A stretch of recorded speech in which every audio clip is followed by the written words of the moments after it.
আমি আপনাদেরকে কাছ থেকে দেখতে চাই ও আমি চাই আপনারা আমাকে কাছ থেকে দেখেন। সকলে কিছু মনে না করলে বক্তব্য এখান থেকে দিই।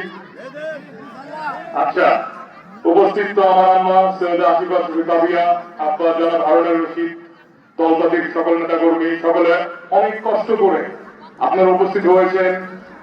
সুন্দর করে বাসের উপরে মাইকটা টাঙিয়েছেন, স্টেজ বানিয়েছেন। আমি আব্বা আম্মা আপনাদের উপর তো অনেক সন্তুষ্ট, তাই না মা? সকলকে ধন্যবাদ। আব্বা আম্মা রাজনীতি করে শুধুমাত্র আপনাদের জন্য, আপনাদেরকে ভালোবাসার জন্য। আমি এখানে দাঁড়িয়েছি শুধুমাত্র আপনাদেরকে ভালোবাসি এই কারণে। আমার আপনার ভিতরে কোনো রাজনীতি নাই, কোনো স্বার্থ নাই, কোনো অহংকার নাই, কোনো লোভ নাই। আমার দাদার বাপের কবর এই জমিনে। আমার আব্বা ইলেকশন ক্যাম্পেইন শুরু করার আগে পূর্বপুরুষের কবর জিয়ারত করে আমরা এসেছি। মারা গেলে কবর এখানে হবে, ওটা মাথায় রেখে আমরা রাজনীতি করি। এখানে কোনো দলীয় স্বার্থের কিছু নাই। আমাদের আপনাদের ভিতরে যতই মানুষ বিভ্রান্ত করানোর চেষ্টা করুক, আপনার কি বিভ্রান্ত শিকার হবেন? কখনো হবেন? অতীতে কি হয়েছিলেন?